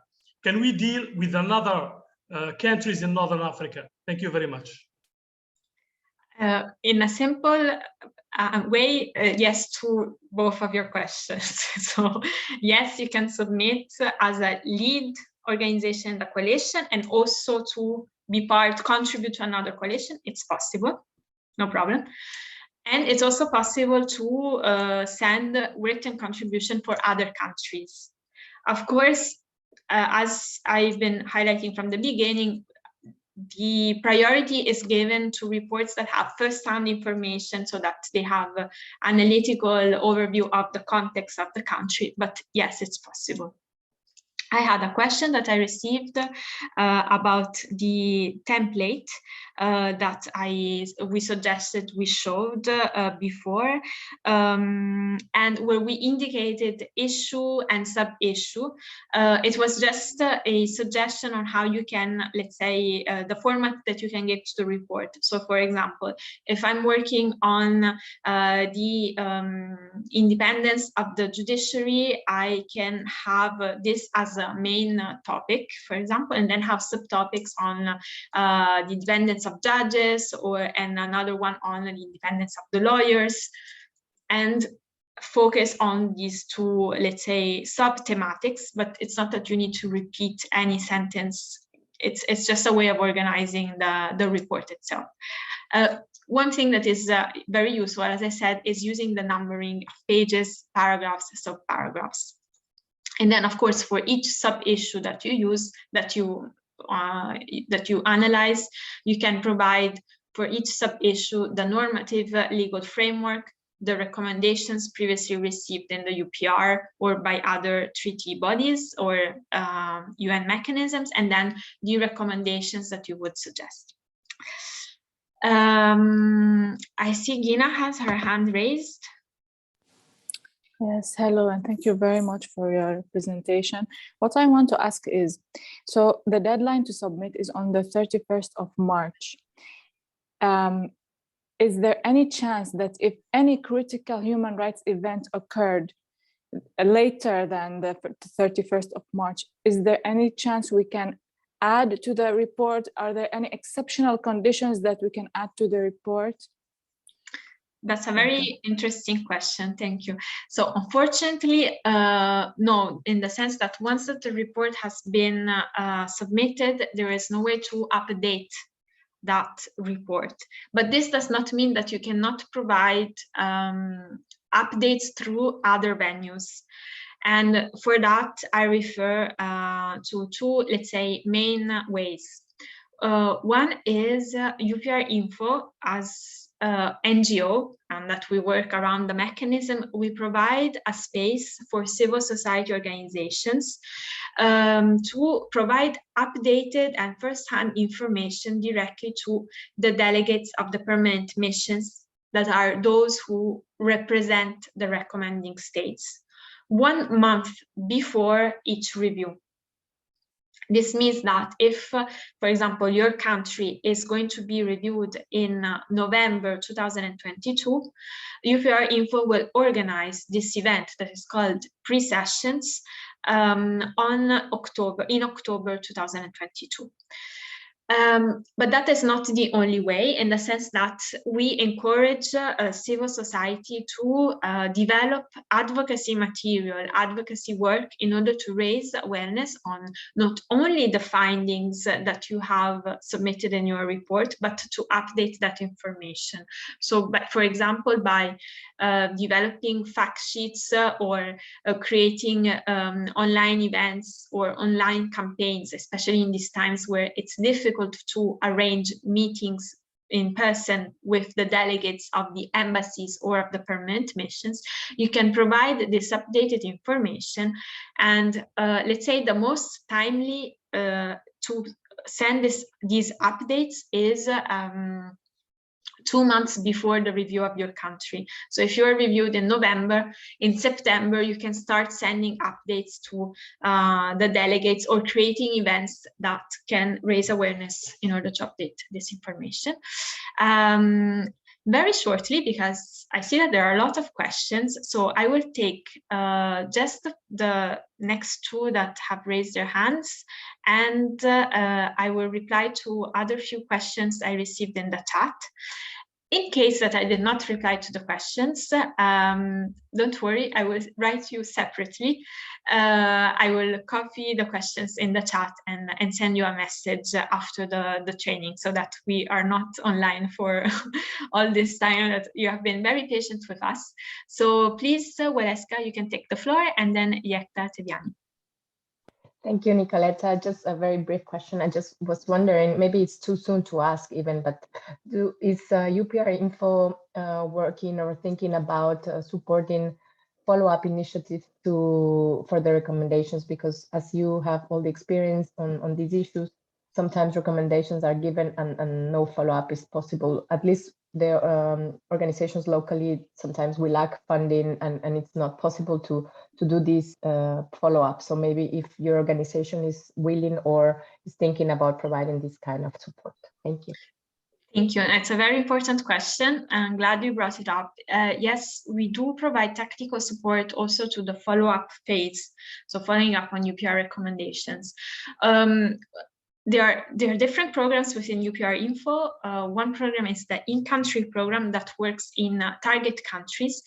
And in those countries that we, let's say, guide, provide technical advice throughout the whole cycle. So from the submission of the reports to the follow-up and the next cycle.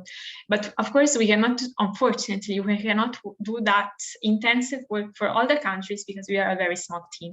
So we currently are working, for example, in South Africa, in the Democratic Republic of Congo, in Ivory Coast, in Guinea, in Togo, in South Africa, I already said, in Nepal, in Bangladesh, and I'm missing the last one, in Nepal, sorry. And so for these countries, there are, let's say, deep support. For the other countries, we also, that I did not list now, there is also support that we can do to the follow-up, and especially we have developed a curriculum to provide, let's say, a methodology for monitoring the level of implementation of recommendations. So basically, we use the OSCHR guide on identifying indicators, human rights indicators, and we have adapted it to UPR recommendations. But if you're interested, my colleague will share with you now the survey, and you can just write a message through this survey link that you will see, and we can get back to you and inform you about the activities. I'll take Yekta Teviani, the floor is yours. Yes. Yeah, I wanted you were telling before, you're explaining that we can submit only one report, which can be either individual or joint, but we can participate more reports. What is the difference between submitting a joint report or participating in a joint report? It's just a matter, let's say, of the format, in the sense that if you are submitting a report individually on behalf of your only one organization, you have a limited space. We saw approximately 5 pages. And the thing is that you provide basically the information only on under the perspective of one organization. But in order to, let's say, make this process more inclusive and to include organizations, associations that maybe do not have the know-how on the expertise of the UN mechanisms, there is the possibility of creating coalitions for the UPR and submit jointly these reports.